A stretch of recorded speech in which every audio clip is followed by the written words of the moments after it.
नमस्कार दोस्तों, स्वागत है आपका हमारे YouTube channel Shiv Shakti classes में। आज हम बात करेंगे नरेशन की। नरेशन को हिंदी में कथन कहा जाता है। चलिए देखते हैं इसे किस प्रकार परिभाषित किया जाता है।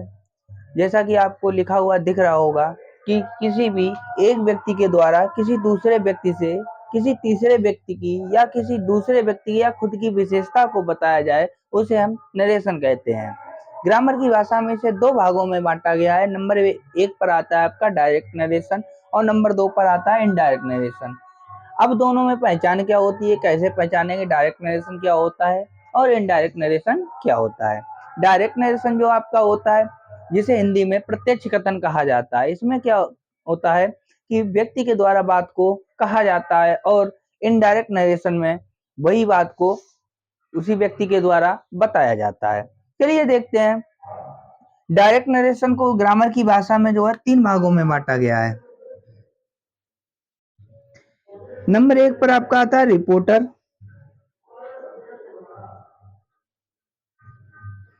और नंबर 2 पे आपकी आती है रिपोर्टिंग वर्ब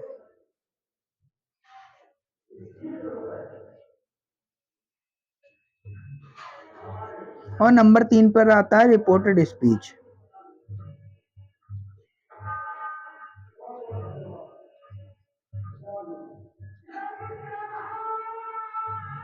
अब तीनों के बारे में हम जानने का प्रयास करेंगे कि रिपोर्टर क्या होता है, रिपोर्टिंग वर्ब क्या होता है और रिपोर्टेड स्पीच क्या होता है। रिपोर्टर जो होता है बोलने वाला होता है, यानी जो व्यक्ति आपका बोलने वाला होगा वो आपका रिपोर्टर कहलाता है।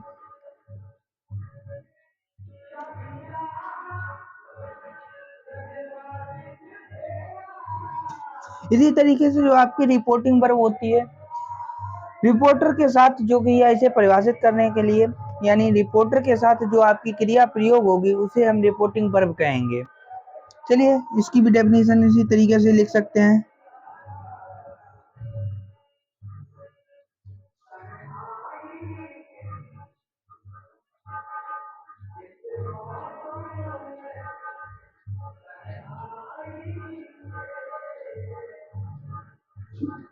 यानी रिपोर्टर के साथ जो क्रिया प्रयोग होती है उसे हम रिपोर्टिंग वर्ब कहते हैं और इसके भी कई पार्ट होते हैं। चलिए देखते हैं।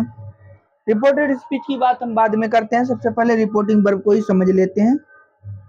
रिपोर्टिंग वर्ब जो आपकी होती है उसके जो पार्ट होते हैं वो आपके टोटल 3 होते हैं। एक होता है, जिस तरीके से आपको हमने पिछली क्लास में आपको टेंस पढ़ाया था, टेंस के 3 पार्ट बताए थे, प्रेजेंट, पास्ट और फ्यूचर। इसी तरीके से इसमें भी रिपोर्टिंग वर्ब के 3 भाग हैं, प्रेजेंट में भी आती हैं, पास्ट में भी आती हैं और फ्यूचर में भी आती हैं। चलिए देखते हैं प्रेजेंट में कौन सी आती हैं, पास्ट में कौन सी आती हैं और फ्यूचर में कौन सी आती हैं। चलिए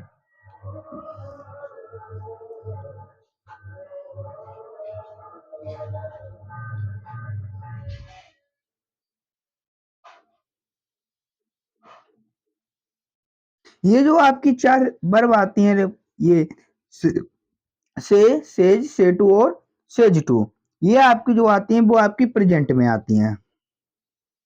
इसी तरीके से पास्ट में आपकी क्या आती हैं, पास्ट में आपकी 2 ही क्रियाएं आती हैं, एक आती है सैड और एक आती है सैड टू। इसी तरीके से नंबर 3 पर जो आता है वो आपका आता है फ्यूचर। फ्यूचर में जो है आपकी जो क्रियाएं आती हैं वो आती हैं आपकी विल से और सेल से। चलिए देखते हैं इसको किस प्रकार से कन्वर्ट किया जाता है, यानी से और सेज और से टू और सेज टू और सैड और सैड टू को किस प्रकार से परिवर्तन किया जाता है। चलिए देखते हैं।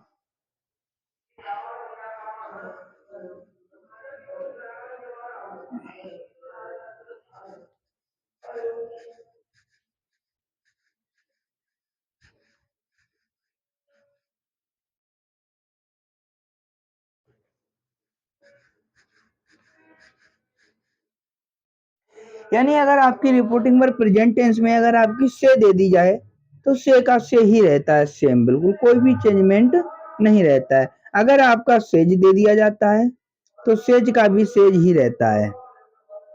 अगर आपकी से टू दे दी जाए तो से टू की जगह पे आपकी टेल हो जाती है।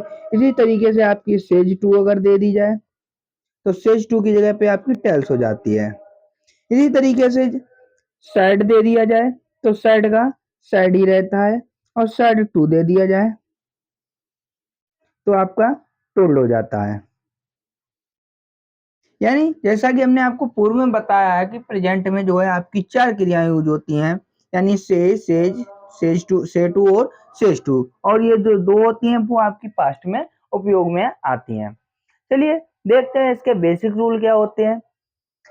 यानी इसकी एक खास पहचान और होती है, जो डायरेक्ट नरेशन जो होता है उसे इन्वर्टेड कॉमा में बंद करके रखा जाता है। चलिए देखते हैं, सबसे पहले इसके बाद भी जो चर्चा करते हैं वो हम करते हैं रिपोर्टेड स्पीच की।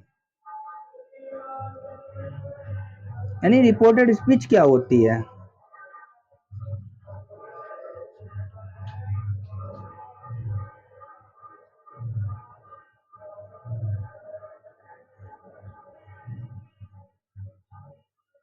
यानी रिपोर्टेड स्पीच जो होती है, वक्ता द्वारा जो बात कही जाती है,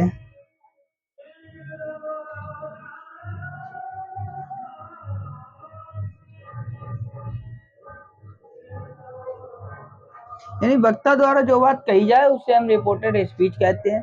और रिपोर्टेड स्पीच की पहचान ये होती है कि इसको इन्वर्टेड कॉमा के अंदर बंद करके रखा जाता है। लेकिन यहाँ पर एक क्वेश्चन कभी कभी माइंड में आपके आता होगा कि रिपोर्टेड स्पीच जो जो दी जाती है, यानी रिपोर्टेड स्पीच का जो टेंस होता है उसे इन्वर्टेड कॉमा में बंद करके ही क्यों रखा जाता है। चलिए वो भी उसका रीजन भी देख लेते हैं। यानी रिपोर्टेड स्पीच को इन्वर्टेड कॉमा में बंद करके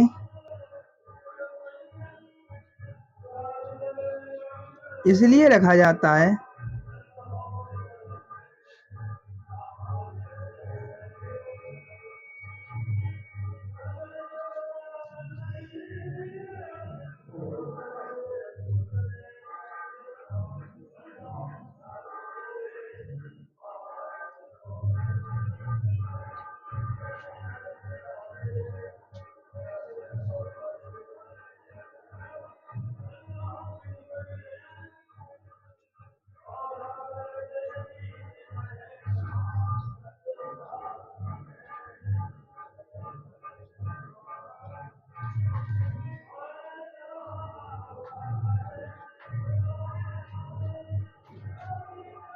यानी कहने का मतलब रिपोर्टेड स्पीच को इन्वर्टेड कॉमा में बंद करके इसलिए रखा जाता है क्योंकि उसको अलग से दिखाने के लिए, यानी वक्ता द्वारा जो बात कही जाती है उसको अलग से दिखाने के लिए हम जो है उसको इन्वर्टेड कॉमा में बंद करके रखते हैं।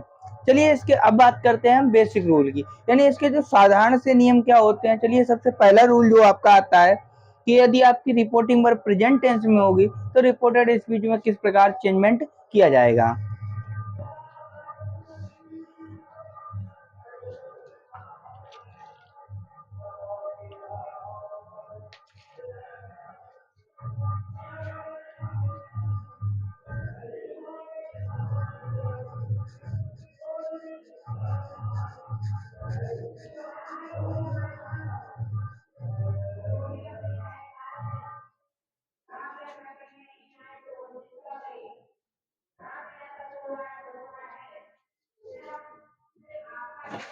यानी इसमें सबसे पहली जो कंडीशन होती है वो आपकी क्या होती है, जब भी आप डायरेक्ट से इनडायरेक्ट में बनाते हैं तो सबसे पहले इन्वर्टेड कॉमा को हटा दिया जाता है।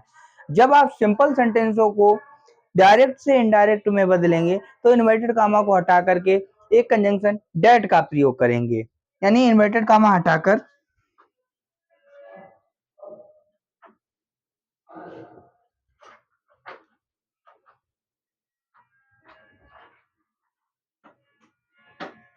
यानी पहली कंडीशन आपकी क्या होगी कि इन्वर्टेड कॉमा को हटा दिया जाएगा, और इन्वर्टेड कॉमा जब डायरेक्ट से इनडायरेक्ट में बनाएंगे तो इन्वर्टेड कॉमा को हटाकर उसकी जगह पे हम किसका प्रयोग करेंगे, हम डेट का प्रयोग करेंगे। इसी तरीके से जो आपका एक रूल और चलता है, क्या चलता है चलिए देखते हैं। यदि रिपोर्टिंग वर्ब प्रेजेंट टेंस में होगी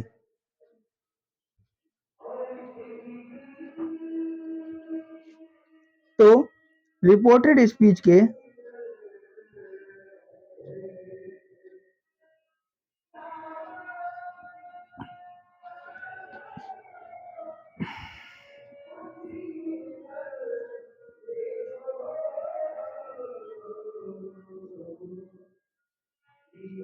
यानी कहने का मतलब ये है, यदि आपकी रिपोर्टिंग वर्ब आपकी प्रेजेंट टेंस में दी गई है, प्रेजेंट टेंस का मतलब यदि आपकी रिपोर्टिंग वर्ब से, सेज या से टू या सेज टू दी गई है तो रिपोर्टेड स्पीच के टेंस में कोई भी परिवर्तन नहीं होगा, लेकिन बाकी सब में परिवर्तन होगा। चलिए इसका एक उदाहरण देखते हैं। जैसे लिखा हुआ है,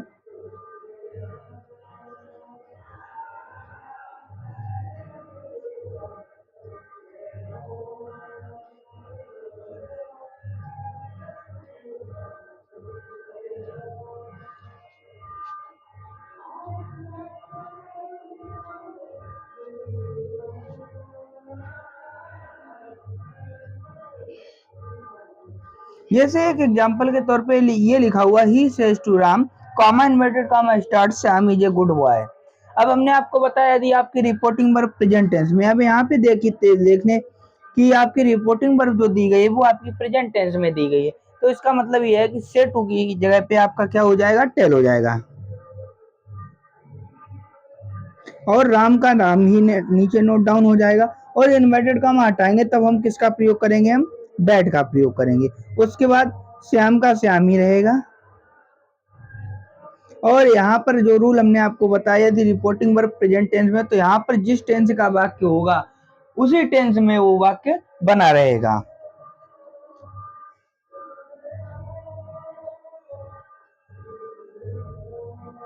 ये आपका डायरेक्ट से इनडायरेक्ट में बनकर तैयार हो गया। अब चलिए देखते हैं, यदि आपकी रिपोर्टिंग वर्ब पास्ट टेंस में हो तब आप क्या करोगे, लेकिन उससे पहले हम जानने का प्रयास करेंगे कि यहीं पर पर्सन को किस प्रकार बदला जाता है। यानी ये जो पर्सन जो निकलते हैं वो आपके प्रोनाउन से ही निकलते हैं। जो आपके पर्सनल प्रोनाउन में जो वर्ड आते हैं, ही सी इट और आई बी यू दे, वहीं से आपके पर्सन को कलेक्ट करके रखा जाता है। चलिए सबसे पहले हम चेंज ऑफ पर्सन की बात करते हैं, उसके बाद हम जो नेक्स्ट रूल है उसकी बात करते हैं।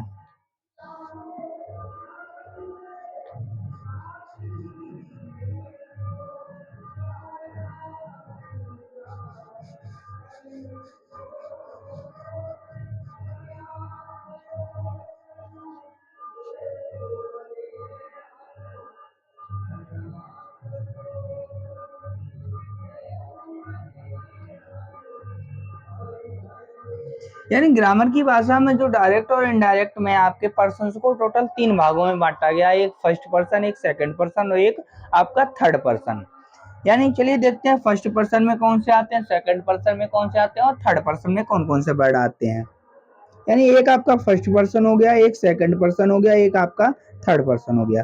फर्स्ट पर्सन में सिर्फ आपके 2 ही वर्ड आते हैं, एक आता है आई और एक आता है बी, और सेकंड पर्सन में सिर्फ एक ही वर्ड आता है, आपका आता है यू, और जो थर्ड पर्सन आता है वो आता है ही सी इट, या फिर किसी का नेम दिया गया है, तो आपका जो है वो थर्ड पर्सन में इंक्लूड होगा।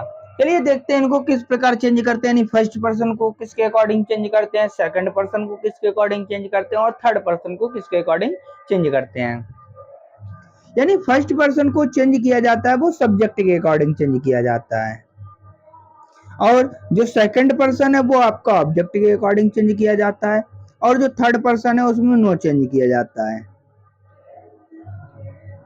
यहीं पे आपका एक डाउट आपका आ रहा होगा मन में कि फर्स्ट पर्सन को भी चेंज कर दिया, सेकंड पर्सन को भी चेंज कर दिया, थर्ड पर्सन को क्यों नहीं चेंज किया। यानी थर्ड पर्सन का नो चेंज जो होता है उसका एक रीजन ये है क्योंकि फर्स्ट पर्सन और सेकंड पर्सन जो चेंज होकर के निकलते हैं वो थर्ड पर्सन में ही पहुंच जाते हैं। जैसे आई और बी और यू को चेंज करेंगे तो तीनों का यहीं से कोई ना कोई वर्ड निकल करके आपके सामने आएगा, इसीलिए थर्ड पर्सन में कोई भी चेंजमेंट नहीं किया जाता है। चलिए देखते हैं अब आपकी जो रूल है आपका, यानी यदि रिपोर्टिंग वर्ब आपकी पास्ट टेंस में हो,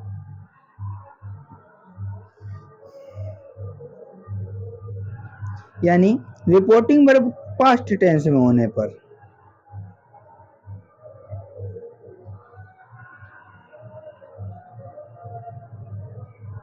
जब रिपोर्टिंग वर्ब आपकी पास्ट टेंस में होगी, यानी रिपोर्टिंग वर्ब में जो दिया गया होगा वो आपका या तो सैड दिया गया होगा या फिर सैड टू दिया गया होगा। यानी इन दोनों की कंडीशंस में क्या होता है, यानी यदि आपकी रिपोर्टिंग वर्ब पास्ट टेंस में होगी तो रिपोर्टेड स्पीच के टेंस में परिवर्तन होगा। वो किस तरीके से परिवर्तन होता है, वो हेल्पिंग वर्ब में भी परिवर्तन होता है। चलिए देखते हैं, सबसे पहले हम हेल्पिंग वर्ब को समझने का प्रयास करते हैं कि पास्ट टेंस में होने पर रिपोर्टिंग वर्ब को किस प्रकार बदला जाता है। चलिए देखते हैं। उम्मीद है ये पर्सन्स आपको क्लियर हो गए होंगे। अगर आपको ये पर्सन्स क्लियर नहीं होते हैं तो एक बार कमेंट में जरूर आप हमें बताएं, ताकि हम जो है इस पर्सन्स की क्लास को स्पेशली अलग से आपको बता पाएं।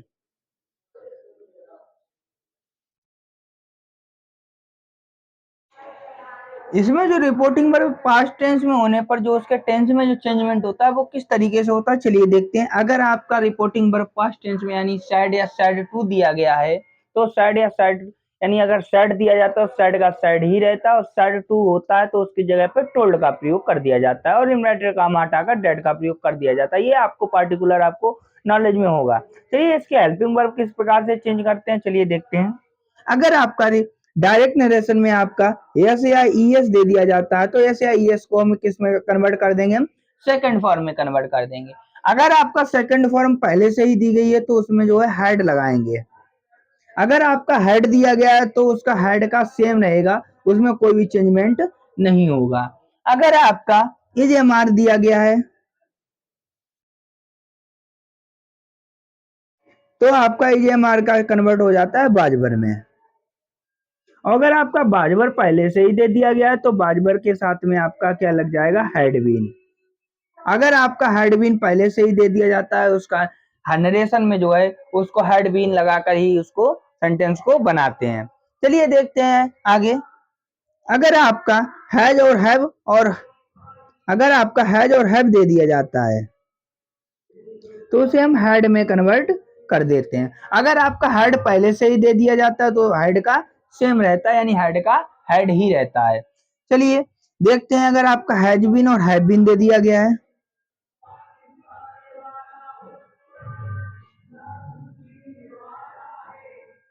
तो उसको हैड बीन में बदल दिया जाता है। अगर आपका हेड बीन पहले से दे दिया जाए तो हेड बीन का हेड बीन ही रहता है। अब यहाँ पर प्रेजेंट और पास्ट की बात कर ली। अगर अब यहीं पर आपका बिल और सेल दे दिया जाए तब आप क्या करेंगे, या फिर कैन या में दे दिया जाए तब क्या करते हैं, तो उसमें भी चेंजमेंट आपका होता है। यानी अगर आपका बिल दे दिया, यानी अगर आपका कैन दे दिया जाता है, कैन को कुड में बदल दिया जाता है, और मे को माइट में बदल दिया जाता है, और बिल को बुड में कन्वर्ट कर दिया जाता है, और सेल को शुड में।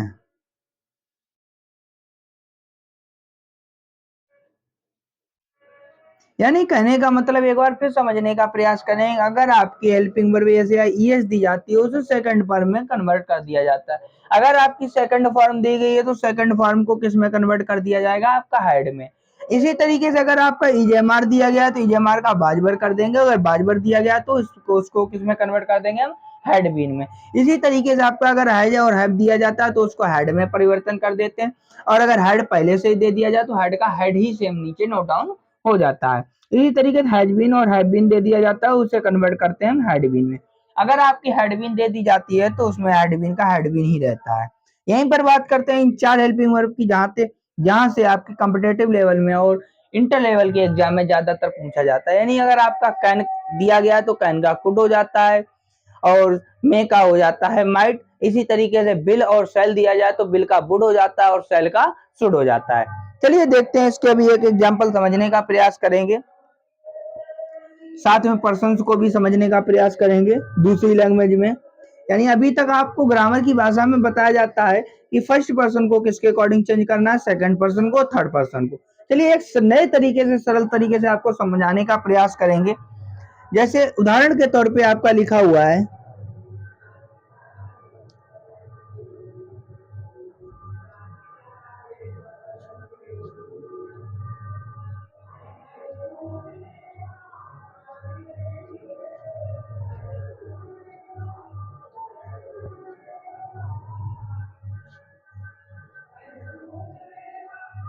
जैसे ये लिखा हुआ है। अब इसे ये तो आपका डायरेक्ट नरेशन में दे दिया गया कि Ram said to Meera you are my wife. इसे जो इनडायरेक्ट में परिवर्तन करेंगे वो किस तरीके से परिवर्तन करते हैं, यानी सेड टू की जगह पर हम किसका प्रयोग करते हैं, टोल्ड का।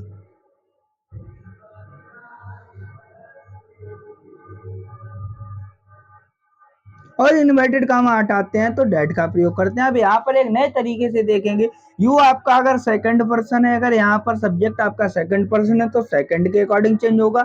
अगर यहाँ पर फर्स्ट पर्सन का कोई वर्ड दिया जाता तो यहाँ पर फर्स्ट वाले के अकॉर्डिंग चेंज करते हैं, यानी सेकंड पर्सन दिया गया तो सेकंड वाले के अकॉर्डिंग, फर्स्ट पर्सन दिया गया तो फर्स्ट वाले के अकॉर्डिंग हम चेंज करेंगे। अब यहाँ पे यू आपका सेकंड पर्सन है, मीरा के अकॉर्डिंग चेंज होगा, तो मीरा एक लड़की है तो लड़की के हिसाब से हमारा यहाँ पे क्या लग जाएगा, सी। अब जब ईजमार दिया गया है पहले से ही ईजमार वाला, तो ईजमार की जगह पे हमें क्या उपयोग करना पड़ेगा, बाजवर का। अब देखते हैं यहाँ पे यू के हिसाब से हमारा आर लग गया, तो भैया सी के हिसाब से हमारा क्या लग जाएगा, बाज। अब ये आई का ही आपका ऑब्जेक्टिव केस क्या दिया गया है, माई, तो ये आई जो दिया गया है वो आपका फर्स्ट पर्सन दिया गया है। अब फर्स्ट पर्सन दिया गया है तो फर्स्ट पर्सन किसके अकॉर्डिंग चेंज होगा, फर्स्ट वाले के अकॉर्डिंग, यानी कहने का मतलब राम के हिसाब से। जब हम इसे राम के हिसाब से परिवर्तन करेंगे तो यहाँ पर क्या आ जाएगा, माई, इसी का ही का ऑब्जेक्टिव केस क्या आता है आपका, हिज, और फिर वाइफ का वाइफ। ये आपका इनडायरेक्ट नेशन बन करके तैयार हो जाता है। चलिए देखते हैं इसके आगे क्या होता है।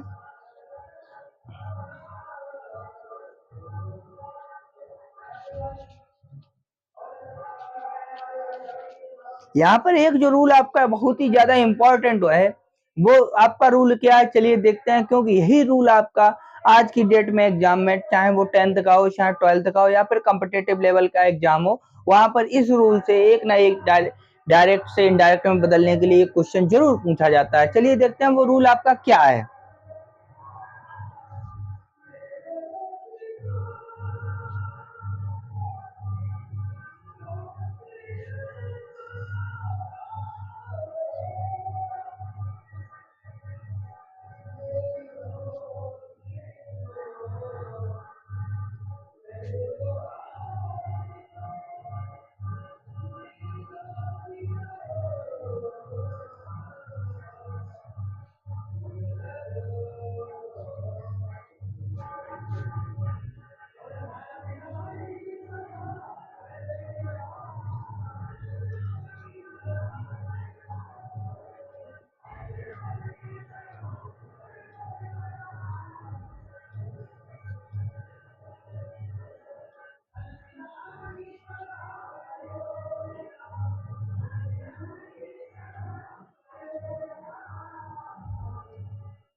जैसे ये रूल लिखा हुआ है, यदि रिपोर्टेड स्पीच में कोई कहावत या कोई मुहावरा या फिर कोई आदती संक्रिया या फिर कोई सत्य घटना या रोज होने वाली कोई घटनाएं अगर दी जाती है तो रिपोर्टेड स्पीच में कोई भी परिवर्तन नहीं होता, यानी रिपोर्टेड स्पीच का जो टेंस दिया जाता है वही टेंस बिल्कुल सेम नीचे इनडायरेक्ट में नोट हो जाता है। चलिए देखते हैं, इसका भी एक उदाहरण देखते हैं।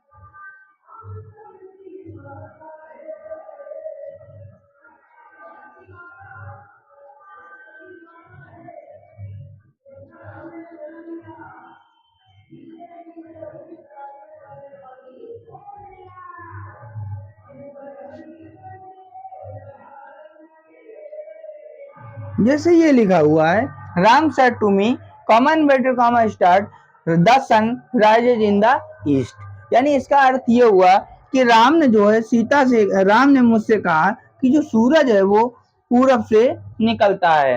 ये एक तरीके से बिल्कुल सत्य घटना है कि हाँ, सूरज आपका पूरब से ही निकलता है। जब भी कोई सत्य घटना पर आधारित कोई वाक्य दिया जाए या कोई कहावत दिया जाए या कोई मुहावरा या लोकोक्ति दी जाए तो रिपोर्टेड स्पीच का टेंस या फिर रिपोर्टेड स्पीच में कोई भी चेंजमेंट नहीं करेंगे, जैसा लिखा है वैसा का वैसा ही नोट डाउन कर देंगे। बस आपको चेंजमेंट सिर्फ इतना करना पड़ेगा, यानी यहाँ पर जो रिपोर्टिंग वर्ब दी गई है वो उसी के अकॉर्डिंग चेंज होगी। जैसे राम सेड टू दिया गया, सेड टू की जगह पे आपका क्या हो जाएगा, टोल्ड, और उसके बाद क्या आ जाएगा, मी, इन्वर्टेड कॉमा हटाएंगे, क्या लगा देंगे, डेट, और जैसा लिखा है वैसा का वैसा ही सेम नोट डाउन कर देंगे।